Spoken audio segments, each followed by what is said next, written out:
കേരളം മാറി. ഇതൊരു ലോക റെക്കോർഡ്. കോൺഗ്രസ്സുകാർ പോലും ചിന്തിക്കും.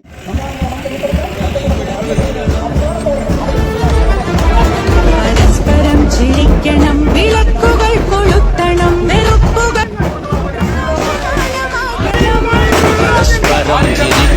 വിളക്കുകൾ കൊളുത്തണം, വെറുപ്പുകൾക്കുമേ പ്രകാശനാളമാകണം. തണൽ മരങ്ങളായി പരസ്പരം തലോടി നിൽക്കണം, വിശാല സ്നേഹമായി നമുക്ക് ചേർന്നു നിൽക്കണം. തണൽ മരങ്ങളായി പരസ്പരം തലോടി നിൽക്കണം, വിശാല സ്നേഹമായി നമുക്ക് ചേർന്നു നിൽക്കണം.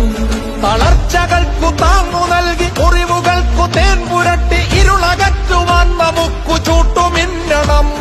തുടരണം തുടരണം, ഇഴകൾ ഇഴകൾ മുറുകണം.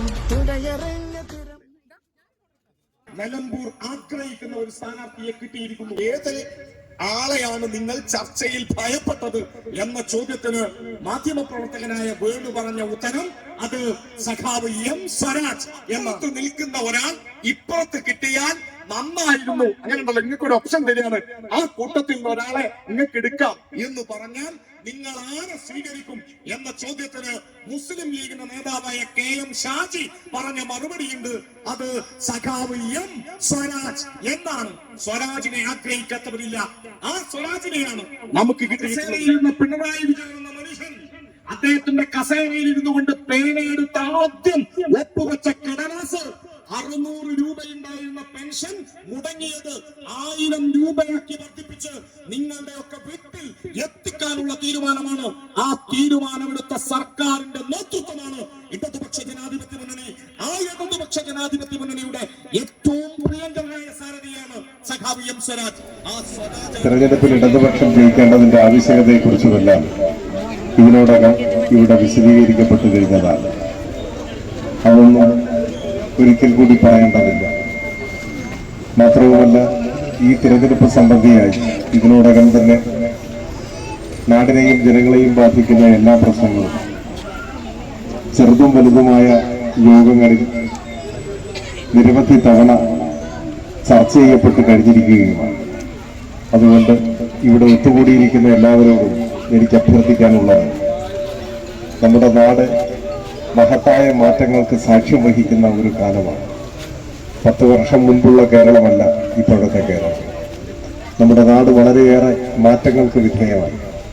ഇടതുപക്ഷ ജനാധിപത്യ മുന്നണി ഗവൺമെന്റിന്റെ കേരളത്തെ ലോക നിലവാരത്തിലെത്തിക്കുന്ന വൻകിട വികസന പദ്ധതികളും അതോടൊപ്പം സാധാരണക്കാരുടെ ജീവിതത്തിൽ ആശ്വാസമേകുന്ന ക്ഷേമ പ്രവർത്തനങ്ങളും ഒരുപോലെ സമന്വയിപ്പിച്ചുകൊണ്ടാണ് മുന്നോട്ട് പോകുന്നത്. ആ നയത്തിന്റെ ഗുണഫലം അനുഭവിക്കുന്നവരാണ് കേരളത്തിലെ മുഴുവൻ മനുഷ്യരും. ഇപ്പൊ നമ്മുടെ നാട്ടിൽ പവർ കട്ടില്ല. ഇരുളിലാണ്ടുപോയ പഴയ കാലം ഇന്നൊരു ഓർമ്മ മാത്രമാണ്. കേരളം മാറി. ക്ഷേമ പെൻഷൻ 60 ലക്ഷം പേർക്ക് നൽകുന്നു. ഇന്ത്യയിൽ മറ്റൊരു സംസ്ഥാനത്തും ഇങ്ങനെയൊരു സംവിധാനമില്ല. വീടില്ലാത്ത 5 ലക്ഷം പേർക്കാണ് ലൈഫ് വീട് നൽകിയത്. ഇതൊരു ലോക റെക്കോർഡാണ്. മറ്റാരും നമ്മുടെ സമീപത്തില്ല.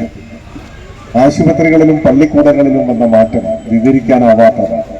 ഇപ്പോൾ സ്കൂൾ തുറക്കുന്നതിന് മുൻപ് തന്നെ കുട്ടികൾക്ക് പാഠപുസ്തകങ്ങൾ കിട്ടി.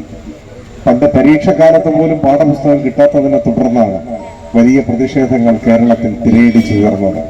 കാലം എത്ര പെട്ടെന്നാണ് പുതിയ പുതിയ മാറ്റങ്ങളെയും അനുഭവങ്ങളെയും കൊണ്ടുവരുന്നത്. ഇതെല്ലാം തുടരണം എന്നേ ജനങ്ങൾ ആഗ്രഹിക്കൂ. സ്വാഭാവികമാണ്. പവർക്കെട്ട് തിരികെ വരണമെന്നോ പുസ്തകം പരീക്ഷക്കാലത്ത് പോലും കിട്ടരുതെന്നോ കോൺഗ്രസ്സുകാർ പോലും ചിന്തിക്കില്ല. എല്ലാവരും നല്ല മാറ്റങ്ങളെ അംഗീകരിക്കും. ഇത് തുടരണം, കൂടുതൽ ശക്തിപ്പെടണമെന്നത് നാടിന്റെ ആവശ്യമാണ്.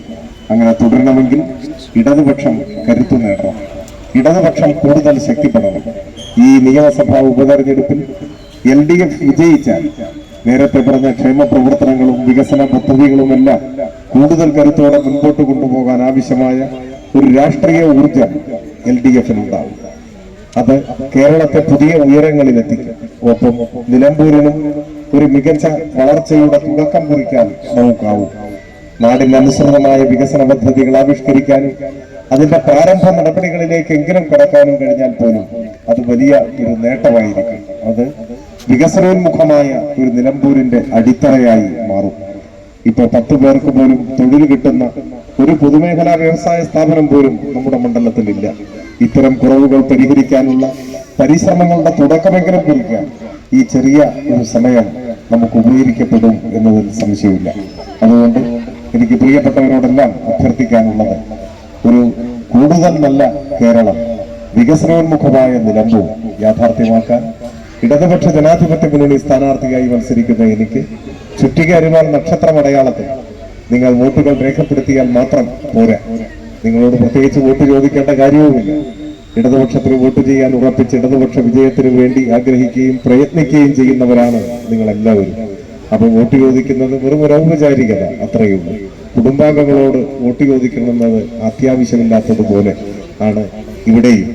അതുകൊണ്ട് നിങ്ങൾ വോട്ട് ചെയ്താൽ മാത്രം പോരാ, വോട്ട് ചെയ്യുന്നതോടൊപ്പം കുടുംബക്കാരും അയൽവക്കക്കാരും ബന്ധുമിത്രാദികൾ അടുപ്പമുള്ളവർ എല്ലാവരോടും കേരളത്തെ കരുതി നിലമ്പൂരിനു വേണ്ടി പെൻഷൻ മുടങ്ങാതിരിക്കാൻ, ലൈഫിൽ ബാക്കിയുള്ളവർക്കും വീട് കിട്ടാൻ, നമ്മുടെ നാട് കൂടുതൽ പുരോഗമിക്കാൻ ഒക്കെ ഇടതുപക്ഷ ജനാധിപത്യ മുന്നണിക്ക് വോട്ട് ചെയ്യണം, ചുറ്റിക അരിവാൾ നക്ഷത്രമടയാളത്തിൽ വോട്ട് ചെയ്യണം എന്ന് നിങ്ങൾ എല്ലാവരോടും സ്നേഹപൂർവ്വം അഭ്യർത്ഥിക്കണം. അവരെ അതിന് പ്രേരിപ്പിക്കണം. നമുക്കെല്ലാവർക്കും ഇനിയുള്ള 5-6 ദിവസം ഒരുമിച്ച് നിലമ്പൂരിൽ ഇടതുപക്ഷത്തിന് മികച്ച വിജയം നേടിക്കൊടുക്കുന്നതിന് വേണ്ടിയുള്ള പ്രവർത്തനങ്ങളിൽ പങ്കാളികളാവാം എന്നാശിച്ചുകൊണ്ട് നിങ്ങൾ ഇവിടെ നൽകിയ സ്നേഹോഷ്മളമായ ആവേശോജ്വലമായ ഈ സ്വീകരണത്തിന് ഹൃദയപൂർവ്വം നന്ദി പറഞ്ഞുകൊണ്ട് ഞാൻ എന്റെ എളിയ വാക്കുകൾ അവസാനിപ്പിക്കുന്നു. വികസനക്കുളം പഠിച്ചു കുതിരകൾ കുതിച്ചിടുന്ന വിജയം വഴിയിൽ